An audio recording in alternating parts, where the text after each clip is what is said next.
Alright, y'all, check this out. Alright, remember I was telling y'all about them okras? Alright, so these right here, these regular okras right here. What the hell? These regular okras. My okras, they starting to stave off now. It's getting, I guess the cold finna start coming in, but they still putting out. They still putting out. I got a little bunch of them off today. You still got flowers, they still putting out. They still putting out, but that's regular okra. That's regular okra. See how tall it is? Now look at this mug right here. That's an okra too. But this a African okra, motherland okra. Look how big them pods is. And if you want to compare, look at my finger. Look at my finger. And look how big that pod is. That's like 3 fingers. It's like three finger okra. And I got a couple of them. A whole bush of them coming out. And they grow very vigorous. I done got a bunch of them. But the thing, and I said to myself, I wasn't gonna grow no more of these old big ass okras, but you know what? They are good. The thing about them is they kind of hard. See, they kind of hard right there. You don't want no hard okra. But the thing about them okra right there, if you pick them, let them sit for a day, 24 hours, 24 to 48 hours, and they'll soften up on their own. Then you can cook them. That's the trick to them. That's like one of the original okras before they was, I guess, staved off to something like that right there. Regular, what we call like Star David, Crimson, Spineless, you know, the okras that we really eat. Witch's finger, you know, they call it witch finger, some of them. You got the red burgundies. But yeah, I'm keeping all my little okras. I know next year I'm gonna plant a bunch more, because I ain't got but 1, 2, 3, 4, 5, 6, 7, 8, 9, 10, 11, 12, 13, 14, 15. I ain't got but 15 okra plants out here. And they really didn't produce what I really wanted, because my family, we eat okra. These right here, I like these now. I'm gonna grow some more of these too. These was mini bell peppers right here. They didn't grow that big, they mini bell peppers. But they put out a lot of peppers. And as you can see, it's September, end of September, look at that, you still got flowers. They still putting out, look at that, they still putting out. We had a big rain and a storm came through the other day that got them kind of leaning over.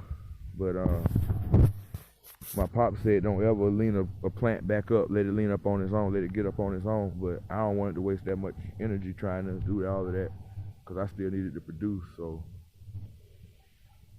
I pick them back up usually. So we got our turnips, we got our purple top turnips planted, we got our rutabagas planted in the raised beds right there. So now I'm finna come up here on this little row here. I'm gonna do me a row of mustard greens on this row here, and I'm gonna run that row all the way out to the end of this right here. And I'm gonna put all that's gonna be mustard greens. And then I'm gonna do a little thin line of spinach on this one. And then I'm gonna put another row of spinach here. 1, 2, them whole 2 rows, they're gonna be peas. And then I'm gonna do collard greens on that last row over there. So that's how our little garden gonna go. We have 2 or 3 rows of mustards, a row of collard greens. The reason why I do 1 row of collard greens, because that's enough. I don't pull the whole collard green up. I let it grow. I just crop it. I just take the leaves off of it. And I got to find somewhere to put my broccoli and cabbage at, because I got 1 raised bed over there. That's my sweet potatoes growing in there. I got some sweet potatoes in there. The other one, it ain't got nothing. I'm gonna put beets in that one. That's gonna be all beets. And then the last one on the end back there, that's gonna be carrots. I got some different type of gourmet carrots I'm gonna plant back there. But yeah, I got some wood. I'm gonna build some more beds, maybe next week, so I can plant my onions, do my onions, my garlic, my green onions. They call them spring onions, scallions, whatever you want to call them. I'm gonna plant them next week. And then I got another row over there I'm gonna put my potatoes on. Another thing about like when it comes to carrots and potatoes, you know, my dad-in-law, he be like, you know, that's cheap in the grocery store, Ash, you know, so it's not feasible to plant something that, you know, you can buy cheap in the grocery store. But the thing about it is, look at all the shit they put on these potatoes and potatoes and carrots and stuff. I know they do. Because I've tasted Damn, where my damn potatoes at? I had grown. I just had the potatoes. Then I put them in my. I grow some. I just pulled some potatoes up. Look. I pulled them up from this spot. I had forgot I had planted a potato right there. But this them Dutch boy yellow tomato potatoes, and they real good. Man, they real good. I got some more of them too. I got about 17 out of there. I got enough for some mashed potatoes. I'm gonna make them tomorrow. Man, you talking about something good? Man, that's a good rich potato. Man, that's good.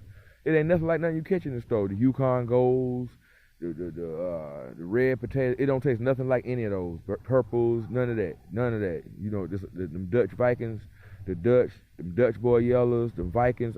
They just have a really good fingerling. That's my favorite potato to plant. I love them fingerling. That's a gourmet potato. I love it. So, you know, I like to plant shit that you go out to a 5-star restaurant and you only get stuff like that there. That's why I plant stuff like that, because that's the way I like to cook and eat. I'm a Taurus. You know we like good food and money. And we know how to make money, and we know how to make good food for the most part. I can't speak for all Tauruses, but I can speak for the ones I know. All right, y'all.